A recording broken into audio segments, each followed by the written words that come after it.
I personally, I'm a little concerned about that cumulative effect of repeated radiation exposure, and there's other data out there to support that that's not me being silly, that might be something I indeed should consider for myself.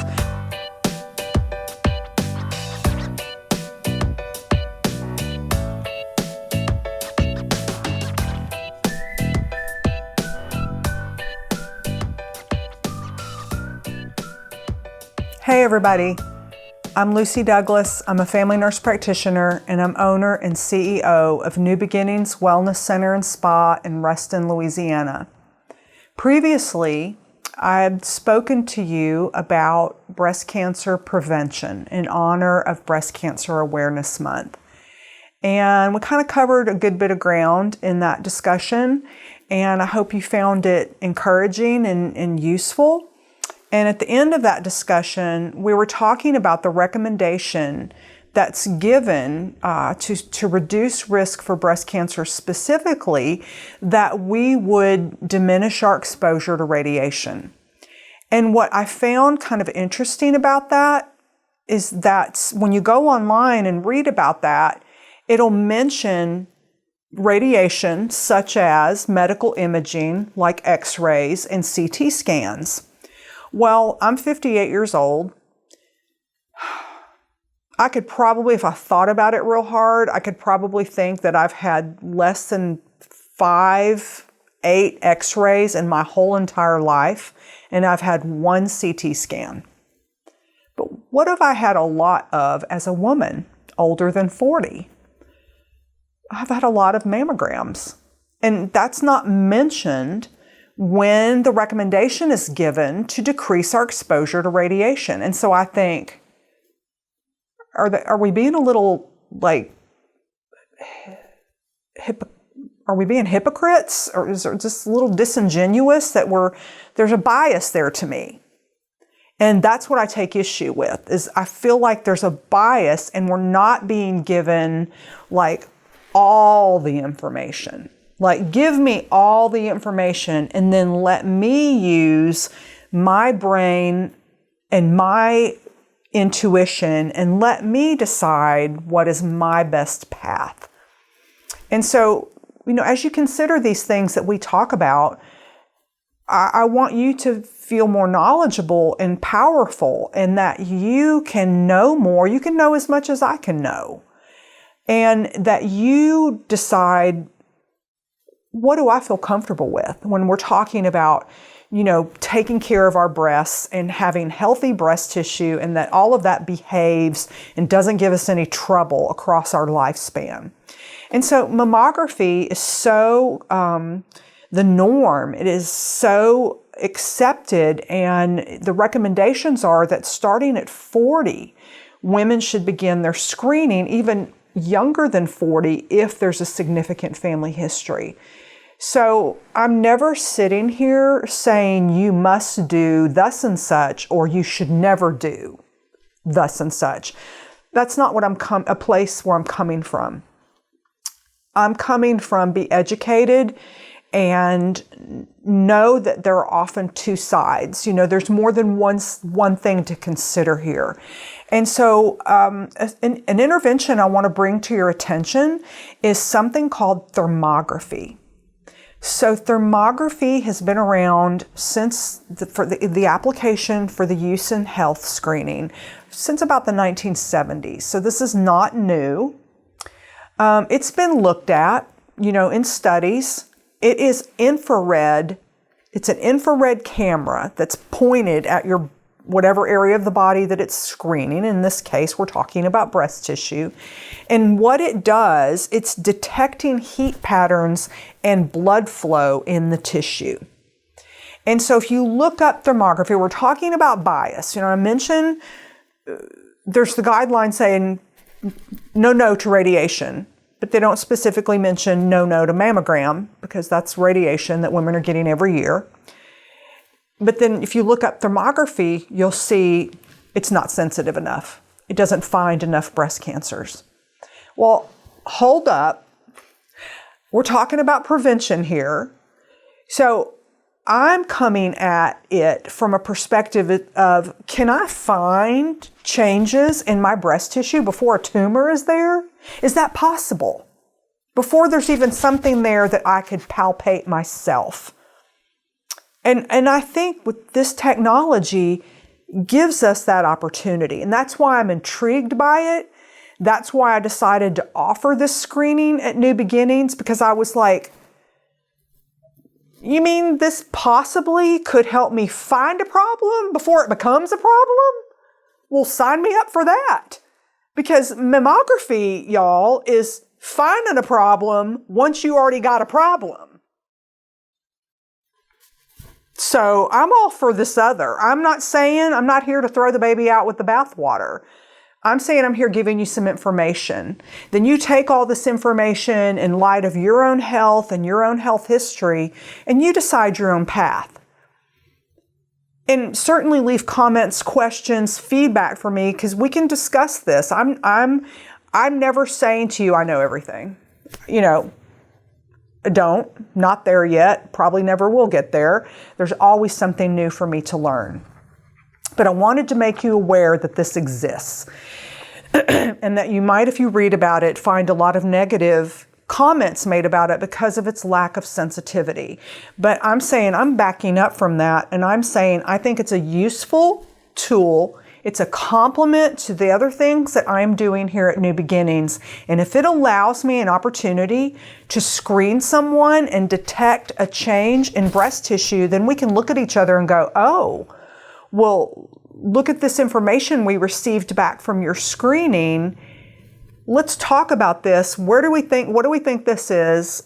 Where is this coming from? And what can we do to address this? So let me explain to you. When you come to New Beginnings for a thermogram, you go into the room where this is all set up, and a camera is there. It's pointing at you. You take off your shirt and your bra, and you're in the room there with my tech for about 10 minutes. You're behind a screen. She's sitting at a laptop taking some information from you. So while y'all are talking, your skin and your breast tissue is coming to the same temperature as the room. So once that 10 minutes has passed and all the information has been gathered, then we begin to take the images. So there are 3 sets of images taken, front, facing left, facing right. And then you go to the side and you put your hands in a bowl of water that's been cooled to a particular temperature. The point of that being that it is cooling down your core. Then you come and take the same 3 set of images again, post-cold challenge. And so then all of this information is sent to a board-certified radiologist who's been trained in thermography. And this doctor looks at all your data and then gives us the information about the heat emission from your breast tissue. And we're looking for symmetry because we don't really get concerned if we see a heat pattern from the same place in each breast, pre and post challenge. So there are instances in that where, in my experience, like for my own personal self, maybe about the 2nd or 3rd time I had a thermogram. My first 2, I think, were perfectly normal.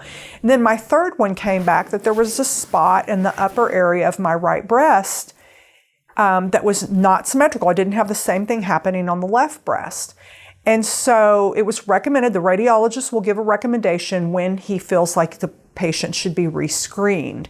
And so I could feel nothing in the area that showed on my thermogram that was an area emitting heat. There was nothing there that I could palpate. And so then I began to work on, this is an area of inflammation. What are some things I can do to decrease overall systemic inflammation, but certainly what can I do to work on my breast health overall? And so I think my next couple of thermograms after that, it showed that same, it was very small little spot. And then I'd have to pull my reports. But in one of those screenings, the radiologist said, this spot has been stable. This was now probably 3 or 4 years. And so we're now just calling that your own personal anomaly. Like, it's not indicative of disease. And so to me, I love the idea of having something preventive that offers us an opportunity as a team, me and my patient, to say, what's going on here? I would do a breast exam. I carefully palpate the breast tissue to see if we can feel anything. I've then sometimes sent women on for mammography to see if we can get a confirmation. Is there something being detected on mammography in that same area? So I'm not against using all these different tools for my patient's well-being. But I'm saying I'm a little concerned about that cumulative effect of repeated radiation exposure. And there's other data out there to support that that's not me being silly, that might be something I indeed should consider for myself. I don't have a history of breast cancer in my family. But my main point today was to let you know this technology exists. It's probably offered more so in larger metropolitan areas with providers that are similar in thinking as me. So certainly I'm the weirdo, here in North Central Louisiana, that I have access to this really cool technology that I can offer to my patients. And so it allows my patient to direct her own path and to decide what she feels like is right for her. And then we take everything into account. Certainly I'm not going to let someone run off and be a renegade if I feel like there's very good reason to incorporate mammography into that person's treatment plan. So everyone is an individual. But I was mainly just here today to make you aware of this and to let you know I feel like it's a great complement to what I do, and it can give us clues. And I take into consideration some other things that are important here is the woman's hormone status. If she's still cycling and she's had a lot of problems in that realm, then that can give me clues that we have an underlying problem with estrogen, because estrogen's kind of labeled as a bad boy when we talk about breast cancer prevention. But I don't think in and of itself estrogen is the bad boy. It is how estrogen is being broken down in your body. And there are actually ways I can look at that and address that so that we can decrease and minimize risk every which way that we can. So I think certainly we could consider thermograms even an alternative to mammogram, and certainly a supplement too, depending on my patient, who she is, and what her overall risk is. But I love the fact that no one is touching you. There's no radiation used. This is a well-established technology. Our scans are read and interpreted by a board-certified radiologist, and the cost for my patient is $200. So I feel like that's very reasonable. This is a well-established technology and use of infrared imaging, and I don't think it's so woo-woo. And I think that there's definitely a bias out there that you need to be made aware of, and that mammography is not preventive. Mammography is really reactive. It is finding a problem once a tumor has become established. Thermography can be extremely useful in younger women who have more dense breast tissue. So if you've been told that, you've had your good girl history of all of your mammograms, and you've seen your reports where the radiologists will say, oftentimes they note that in their dictation, that the breast tissue was very dense. And so if that is you, this might be something for you to consider and look into and educate yourself about it and see if you feel like it might be something you would want to pursue. So I appreciate being able to speak to you today about this important topic, and I would really love to hear your feedback or questions. So thank you, and I look forward to speaking to you again soon.